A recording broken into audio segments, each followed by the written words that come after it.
Sandra Miller stood in the bright sun outside Buckingham Palace.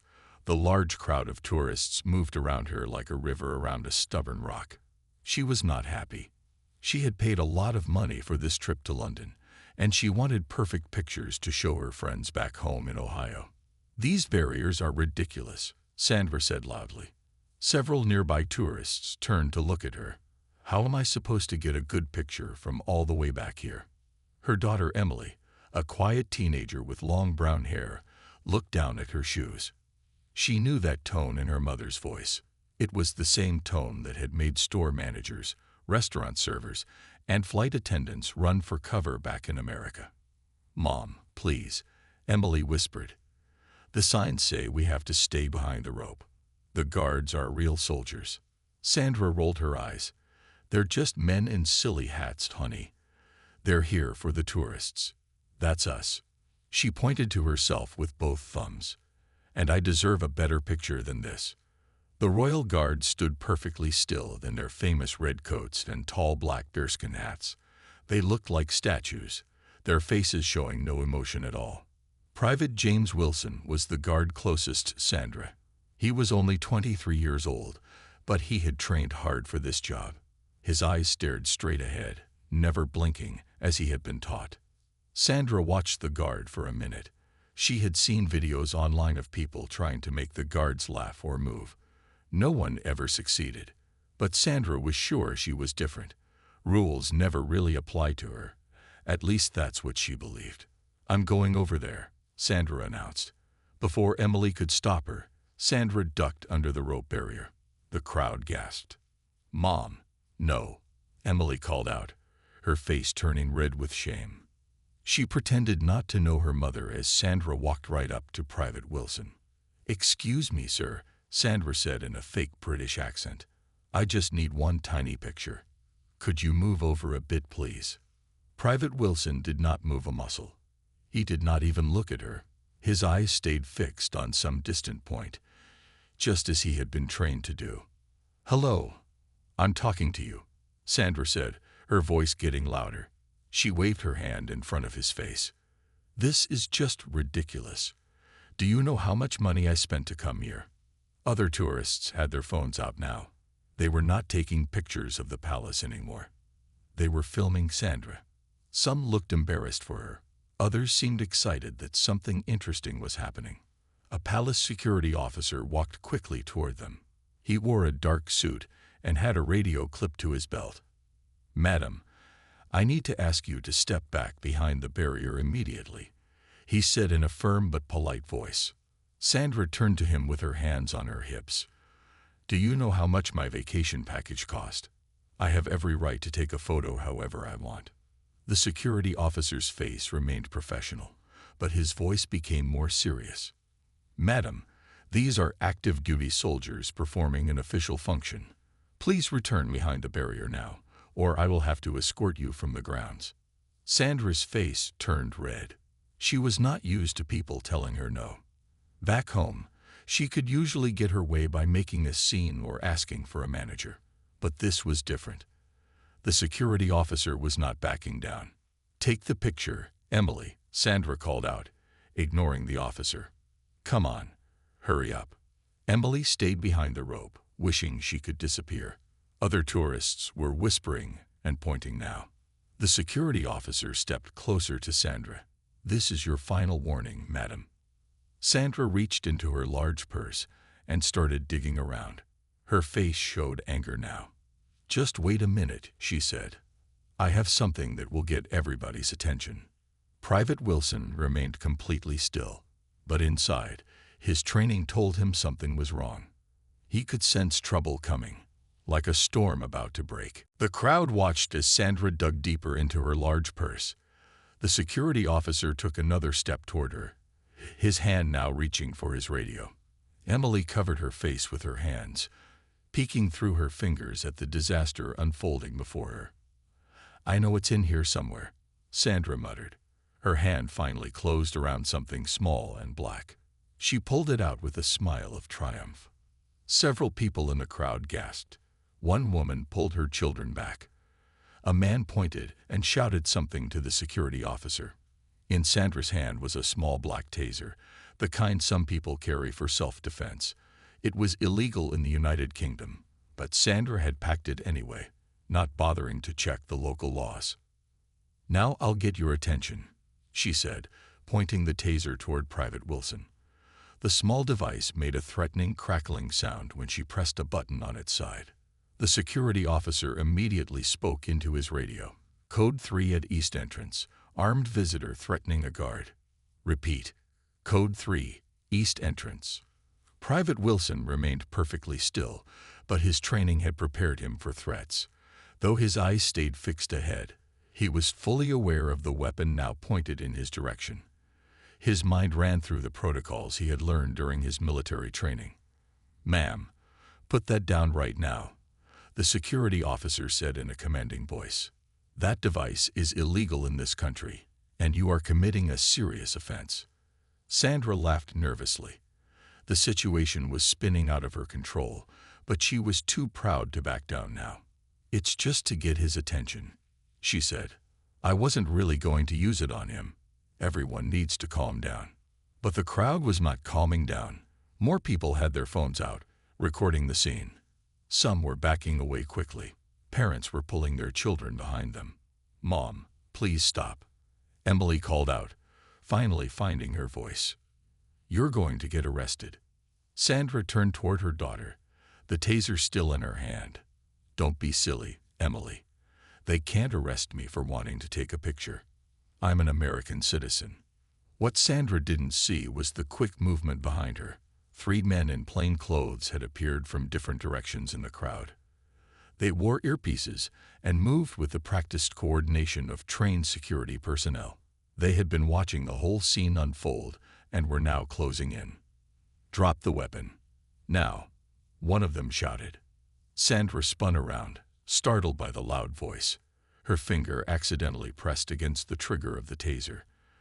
There was a loud crack, and a blue spark jumped from the end of the device. The crowd screamed and moved back, but the taser hadn't hit anyone. The electrical charge went into the ground near Private Wilson's polished boots. That was all it took. In one smooth movement, Private Wilson came to life. His months of training took over as he pivoted smartly, bringing his rifle down to a defensive position. His face remained serious and professional, but he was now fully engaged in the threat. At the same moment, the 3 plainclothes officers surrounded Sandra. One knocked the taser from her hand while another grabbed her arms and pulled them behind her back. "What are you doing?" Sandra shouted, trying to pull away. "Take your hands off me. Do you know who I am?" "You are under arrest," said the officer holding her arms, "for possession of an illegal weapon and threatening a member of the Queen's Guard." Emily rushed forward but was stopped by the security officer. "She's my mom," Emily said, tears running down her face. "I'm sorry, miss," the officer said more gently, "but your mother has broken several serious laws. You can follow us to the security office, but she must come with us now." Sandra's face had lost all its color. The reality of her situation was finally sinking in.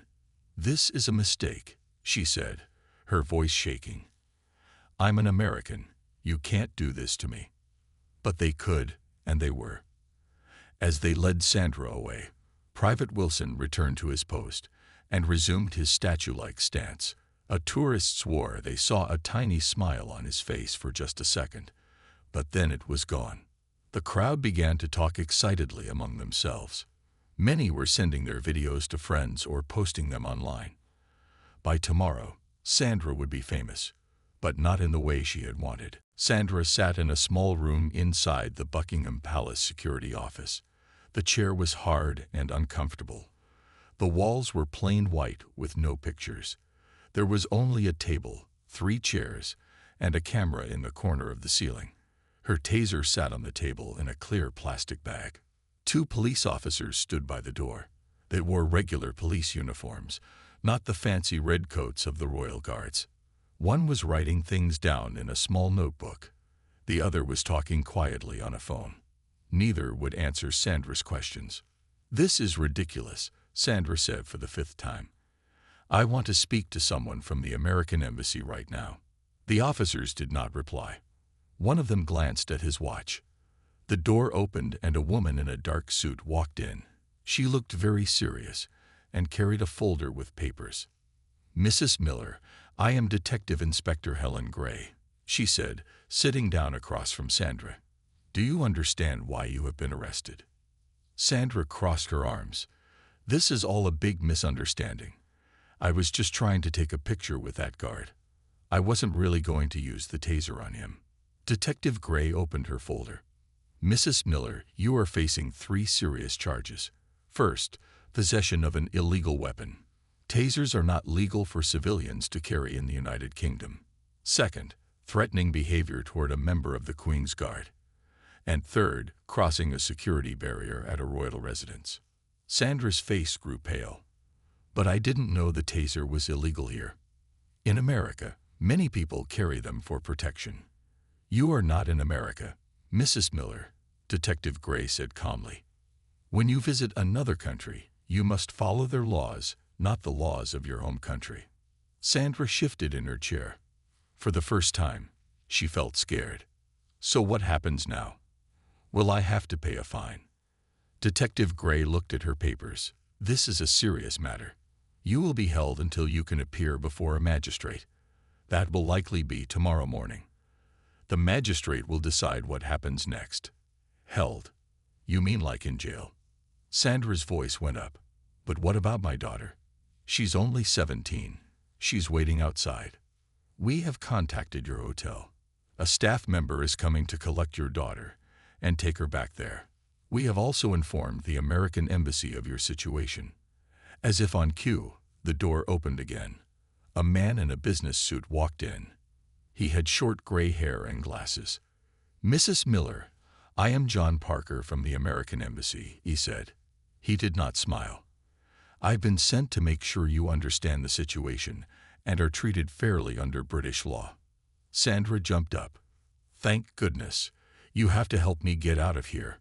This is all a mistake. They can't treat an American citizen this way." Mr. Parker held up his hand.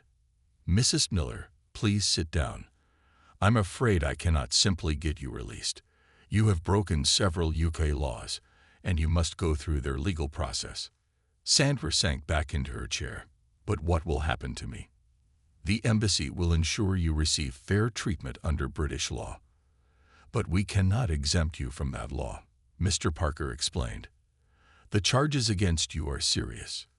The maximum penalty for these offenses could include prison time." Sandra's mouth fell open. "Prison? For taking a picture?" "Not for taking a picture, Mrs. Miller," Detective Gray corrected. "For carrying an illegal weapon and threatening a guard with it at a royal residence." "But I have to get home next week," Sandra said. "I have a nail appointment on Tuesday and my book club on Thursday." Mr. Parker and Detective Gray exchanged a look. "Mrs. Miller," Mr. Parker said gently, "I don't think you understand how serious this is. Your nail appointments and book club may have to wait. Right now, you need to focus on your legal situation." Outside in the waiting area, Emily sat alone, crying softly. A kind female officer had brought her a cup of tea, but it sat untouched on the table beside her. Emily's phone kept buzzing with messages from her friends back home. The video of her mother was already spreading online. Emily felt ashamed and scared. Their perfect London vacation had turned into a nightmare in less than an hour. Night fell over London as Sandra was moved from the palace security office to a real police station. The police car drove through streets filled with tourists enjoying their evening. Sandra looked out the window and felt sick. She should be out there with Emily, eating at a nice restaurant or seeing a show. Instead, she was in the back of a police car, heading to jail. The police station was loud and busy. People sat on benches waiting. Officers walked back and forth with papers. Phones rang. Sandra had seen police stations on TV shows, but being in a real one was different. It smelled like cleaning products and coffee. "This way, Mrs. Miller," said a female officer. She led Sandra to a desk where another officer sat with a computer. "Name," the officer said without looking up. "Sandra Elizabeth Miller," Sandra replied in a quiet voice. Address: 1842 Maple Street, Cincinnati, Ohio, United States. The questions continued. Age, date of birth, emergency contact. The officer typed everything into the computer. Then he took Sandra's fingerprints and a photo. "What happens now?" Sandra asked. "You'll be held overnight in a cell. Tomorrow morning you'll be taken to court to see the magistrate," the officer explained. "A cell? Like a real jail cell?" Sandra's voice shook. The officer looked at her for the first time. "Yes, Mrs. Miller. A real jail cell." Sandra was led down a hallway to a small room. There was a narrow bed with a thin mattress. A toilet was in the corner with no privacy screen. The walls were light gray and covered in scratches. The door was heavy metal with a small window. "You get one phone call," the officer said. Sandra called the hotel where Emily was waiting. A hotel staff member answered and put Emily on the phone. "Mom, where are you?" Emily asked. She had been crying. "I'm at the police station, honey," Sandra said, trying to sound brave. "They're keeping me here tonight. I have to go to court tomorrow morning." "This is all over the internet, Mom," Emily said. "Jenna sent me links to 3 different videos of you. Everyone at school has seen it. They're calling you Taser Karen online." Sandra closed her eyes.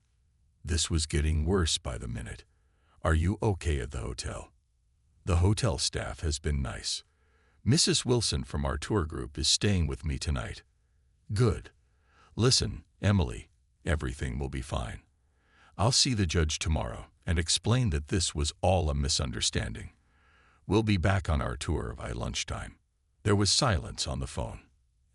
Emily: "Mom, I don't think it works that way," Emily said. "Mr. Parker from the embassy came to see me. He said this is really serious. He said you might have to stay in London for weeks, or," her voice cracked. "Or what, Emily? Or go to prison." The officer tapped Sandra on the shoulder. "Time's up. I have to go, honey. Try not to worry. I love you," Sandra said quickly. Back in her cell, Sandra sat on the edge of the bed. For the first time in her life, she couldn't talk her way out of trouble. She couldn't ask for a manager. She couldn't threaten a bad review online. She was in a real jail, facing real charges in a foreign country. Her mind went back to that moment outside the palace. Why had she crossed that barrier? Why had she brought the taser to London? She had never even used it back home. It had just made her feel safer to have it in her purse. Sandra lay down on the hard mattress and pulled the thin blanket over herself. The sounds of the police station continued outside her door. Someone was crying in another cell. An officer's boots made loud sounds on the floor as they walked past. For the first time in many years, Sandra thought about her actions. She thought about how she treated people. She thought about the example she set for Emily. As she drifted into an uneasy sleep, one thought kept returning to her mind. Actions have consequences, and hers had finally caught up with her. Morning came too quickly. Sandra barely slept on the hard jail bed. An officer brought her a breakfast of toast and tea, but she could not eat. Her stomach gulped tight with worry. "Court time, Mrs. Miller," a female officer said, opening the cell door.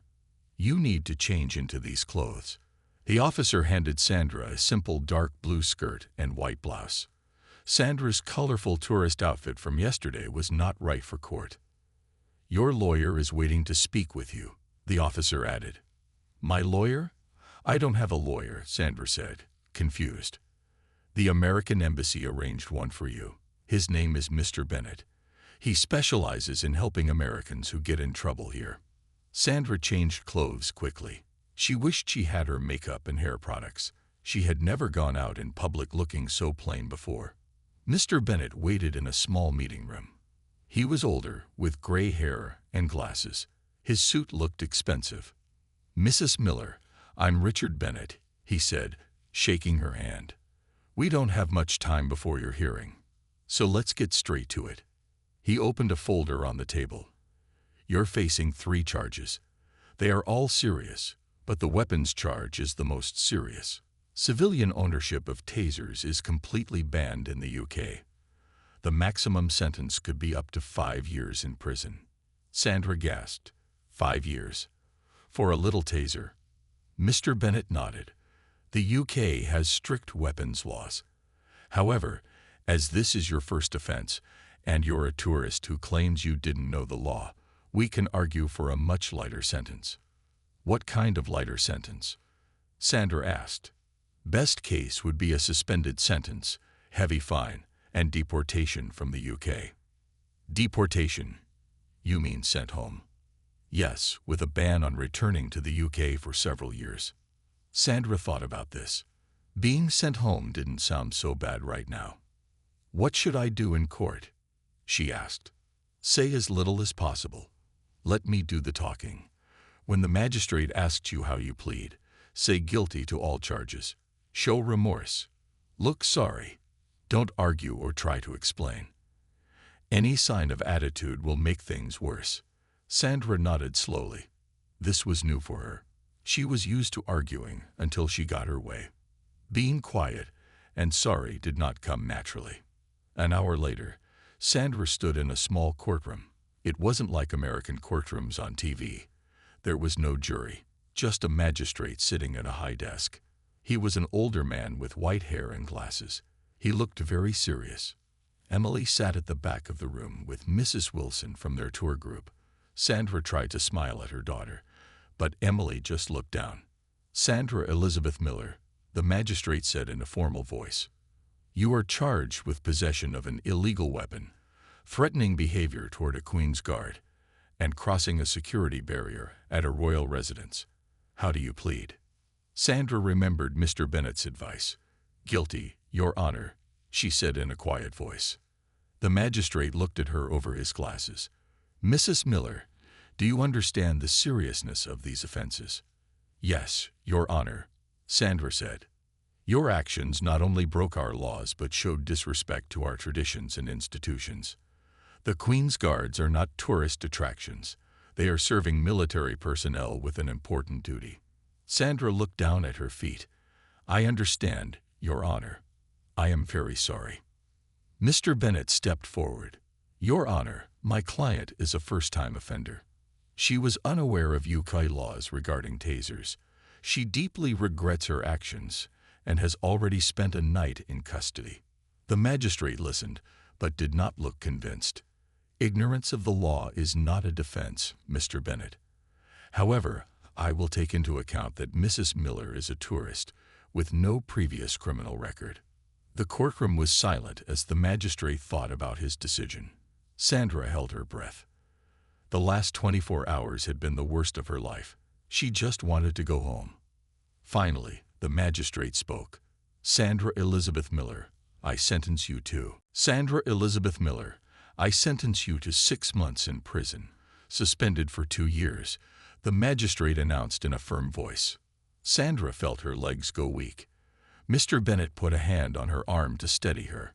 Additionally, you will pay a fine of £5,000. The magistrate continued. You will be deported from the United Kingdom within 48 hours and banned from returning for a period of 5 years. The courtroom was quiet. Sandra heard Emily crying softly at the back of the room. Do you understand this sentence, Mrs. Miller? The magistrate asked. Yes, Your Honor, Sandra replied, her voice barely above a whisper. Court is adjourned. The magistrate stood and left the room.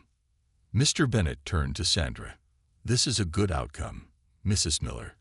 A suspended sentence means you won't go to prison unless you commit another crime in the UK within 2 years. Since you're being deported, that won't happen. £5,000, Sandra said. How much is that in dollars? About $6,500. Sandra closed her eyes. That was almost all the money she had saved for this trip. Emily ran to her mother and hugged her. Mom, are you okay? Are you going to jail? No, honey. We're going home, Sandra said, hugging her daughter tightly. But we have to leave sooner than planned. Back at the police station, Sandra filled out paperwork for hours. She had to pay her fine before she could be released. She used nearly all of her credit card limit to pay it. Your passport will be returned when you board your flight home, a police officer explained. You must leave the UK within 48 hours. If you don't, you will be arrested again, and the suspended sentence will become active. Sandra nodded, too tired to speak. All she wanted now was to go back to the hotel, take a shower, and sleep in a real bed. Outside the police station, reporters waited with cameras and microphones. Sandra had never seen so many journalists. "Mrs. Miller, how do you feel about becoming an internet sensation?" One shouted. "Is it true you thought the Royal Guards weren't real soldiers?" asked another. "Do you regret bringing a taser to London?" a third called out. Mr. Bennett helped Sandra and Emily push through the crowd to a waiting taxi. "No comments, please. My client has been through enough," he said firmly. Inside the taxi, Sandra turned to Emily. What did they mean about an internet sensation? Emily pulled out her phone. "Mom, your videos have millions of views. You're trending on Twitter and TikTok. People are calling you Taser Karen or Royal Karen online." Sandra took the phone and scrolled through videos and comments. Her face went pale. There she was, waving her taser at the Royal Guard. The video showed everything. Her crossing the barrier, arguing with the security officer, pulling out the taser, and being arrested. The comments were worse. Thousands of people were laughing at her, making jokes about her, creating memes with her picture. "Oh my God," Sandra whispered. "Everyone back home will see this." "They already have," Emily said quietly. "Dad called while you were in court. He's seen the videos too." Sandra and Emily were divorced. He lived in California with his new wife. They rarely spoke except about Emily. "What did he say?" Sandra asked. "He asked if I was okay. He said I could come live with him if I wanted." Emily looked out the window. "He said you've gone too far this time." Sandra handed the phone back to Emily. She felt sick. Her job, her friends, her community back in Ohio. Everyone would have seen these videos by now. How could she ever face them again? The taxi pulled up to their hotel. Sandra took a deep breath. "We need to change our flights home. The sooner we leave London, the better." As they walked into the hotel lobby, everyone turned to look at them. Some people took out their phones to take pictures. Sandra kept her head down, holding Emily's hand tightly. This was not how their dream vacation to London was supposed to end. Sandra and Emily stayed in their hotel room for the rest of the day. They ordered room service instead of going to the hotel restaurant. They didn't want to be seen or photographed again. Sandra called the airline and changed their flights. They would leave London tomorrow afternoon. She had to pay extra fees for the last-minute changes, but she didn't care. She just wanted to go home. Emily sat on her bed, looking at her phone. "Mom, you need to see this," she said, handing Sandra the phone.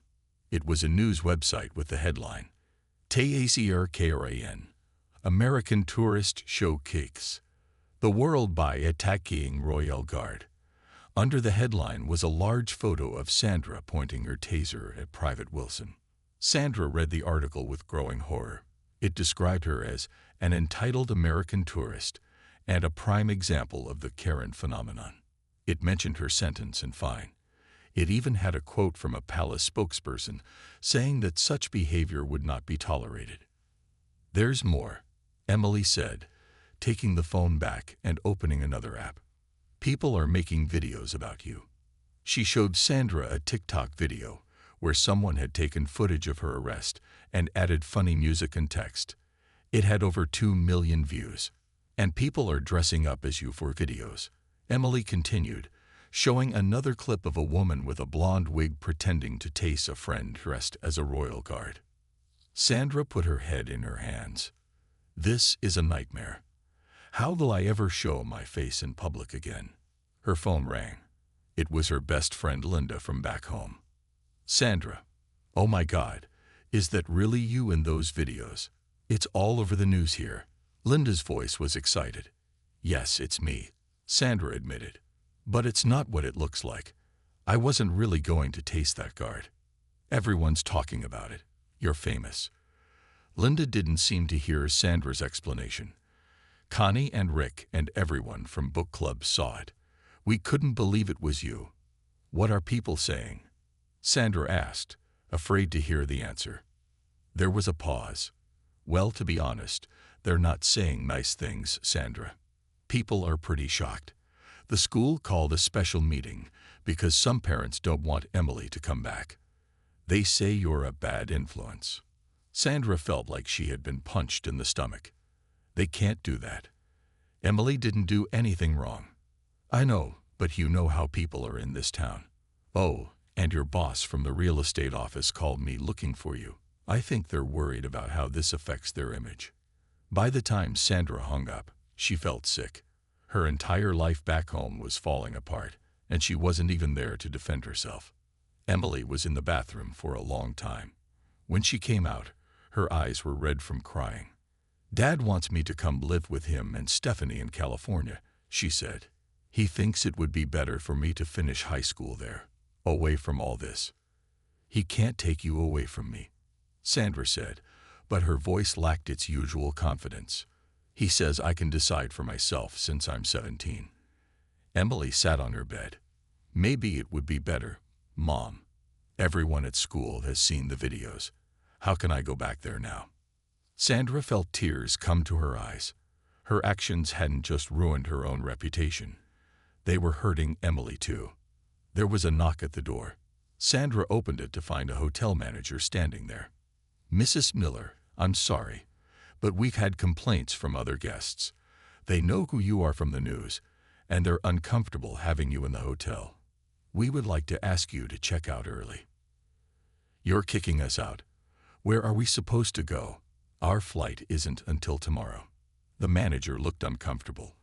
We've arranged a room for you at another hotel near the airport. A taxi is waiting downstairs. Sandra wanted to argue, to demand to speak to someone higher up, to threaten a bad review online. But she had no fight left in her. This was the consequence of her actions, and for once, she couldn't talk her way out of it. We'll be down in 20 minutes, she said quietly, closing the door. As she and Emily packed their bags, Sandra wondered if things could possibly get any worse. Little did she know, back in Ohio, her neighbors were gathering for an emergency homeowners association meeting to discuss whether Sandra should be allowed to remain on the board after bringing such negative attention to their community. The internet was not done with Taser Karen yet. The airport hotel was small and plain, nothing like the fancy hotel in central London they had been staying at. Sandra and Emily spent a quiet night there, barely speaking to each other. In the morning, they took the hotel shuttle to Heathrow Airport. Sandra wore large sunglasses and a hat, hoping no one would recognize her. But it didn't work.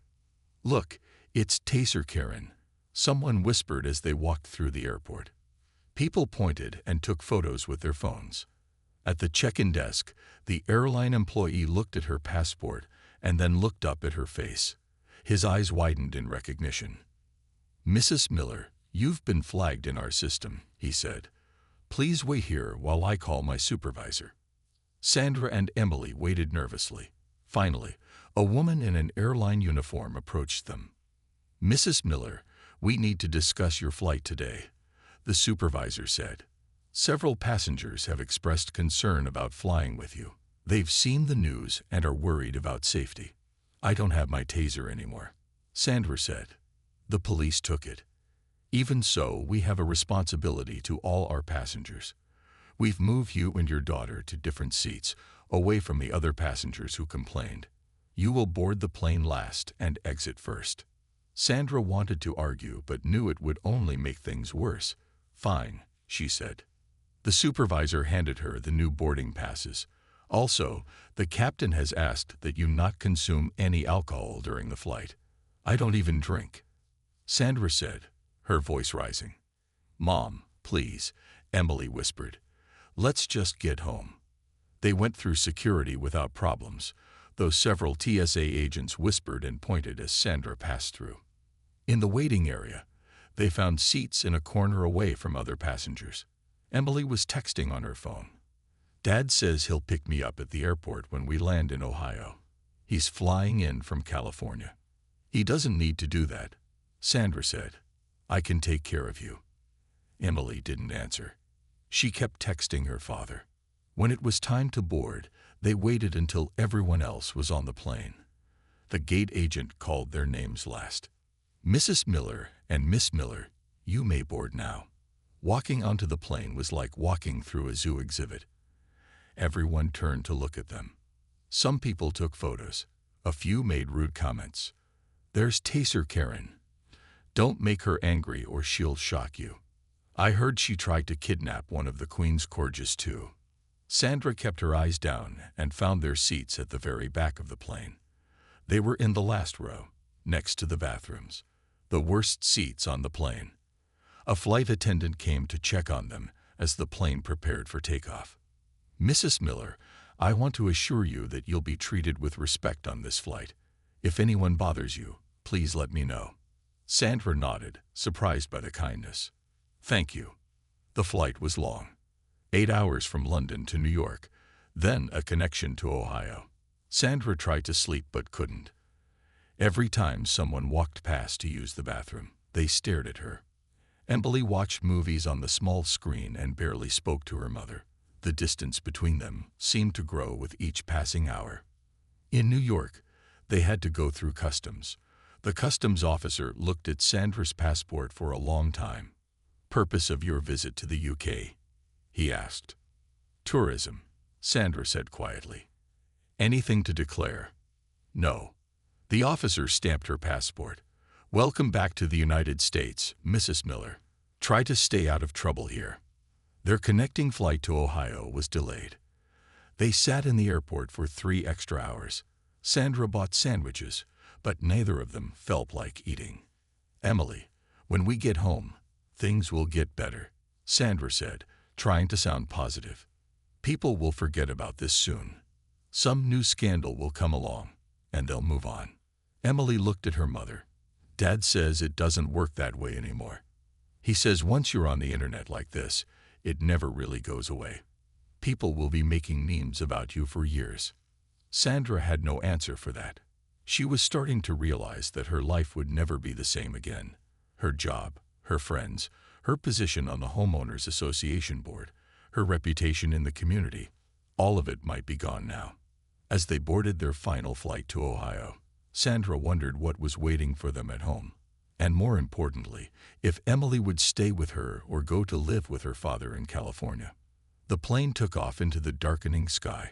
Soon, they would be home, but home would never feel the same again. The Ohio airport was crowded when their plane landed.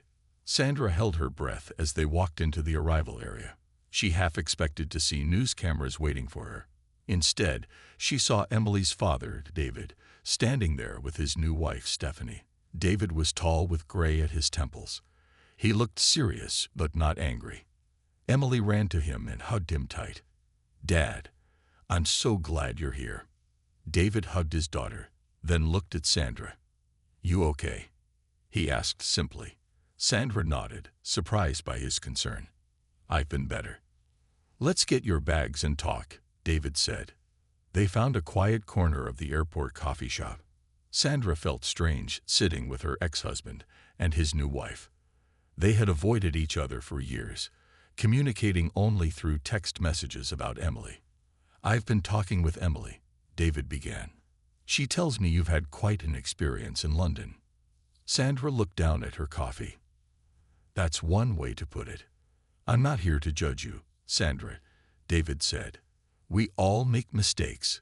But this one has created a situation that affects Emily. I know, Sandra admitted, and I'm sorry about that.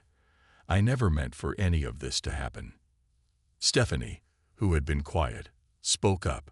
Sandra, we want you to know that our offer for Emily to stay with us in California isn't about punishing you. It's about giving her a fresh start where people don't know about all this. Sandra felt tears in her eyes. You want to take my daughter away. No, David said firmly. We want to give Emily a choice. She's almost 18, old enough to decide where she wants to finish high school. Emily reached across the table and took her mother's hand. Mom, I love you. But going back to my school right now would be really hard. Everyone has seen those videos. The other kids are already sending me mean messages. Sandra squeezed her daughter's hand. I understand, honey. I do. But what about me? I'll be all alone dealing with this. David and Stephanie exchanged a look. Then Stephanie said, That's the other thing we wanted to talk about. We think you should come to California too. Sandra looked up in surprise. What? Not to live with us, David clarified quickly. But there's a condo for sale in our neighborhood. You could make a fresh start too. Sell your house here, buy the condo there. Find a new job where people don't know about the London incident. Sandra was speechless. After their divorce, she and David had barely been able to be in the same room. Now he was suggesting they live in the same neighborhood. Why would you do this for me? She finally asked. David sighed. Because despite everything, you're still Emily's mother, and she needs you. A happy you, not a you who's being harassed and humiliated every day. Sandra thought about her life in Ohio. Her job was probably gone. The Homeowners Association had already voted her off the board. Linda had texted her the news during their layover. Her so-called friends were sharing the videos and making jokes about her online. I don't know if I can afford to move to California, she said. Your house here is worth a lot more than when you bought it, David said. The real estate market is strong. You could sell it and have enough for the condo and a fresh start. Sandra looked at Emily. Is this what you want, honey? For me to move to California too? Emily nodded, her eyes bright with tears. Yes, Mom. I want us both to have a second chance. For the first time in days, Sandra felt a glimmer of hope. Maybe this horrible mistake didn't have to define the rest of her life. Maybe she could start over, be a better person, a better mother. I'd have to find a new job, she said, thinking out loud. Stephanie's real estate company is hiring, David said, and they don't care about viral videos. Sandra looked at her ex-husband and his wife with new eyes. They weren't enemies trying to take her daughter away. They were offering her a lifeline when she needed it most. Thank you, she said simply. I'll think about it. As they left the airport together, Sandra noticed a woman pointing at her and whispering to her friend. Once, this would have made Sandra angry. She would have confronted the woman, demanded respect, caused a scene. But now, Sandra just kept walking. She had learned the hard way that some battles aren't worth fighting. That sometimes, the best response is to walk away with dignity. In the car, Emily rested her head on her mother's shoulder like she used to do when she was little. It's going to be okay, Mom, she whispered. And for the first time since that fateful moment at Buckingham Palace when she had pulled out her taser, Sandra believed it might actually be true. The Royal Guard had taught her a lesson she would never forget. Not everyone can be bullied or intimidated into giving you what you want.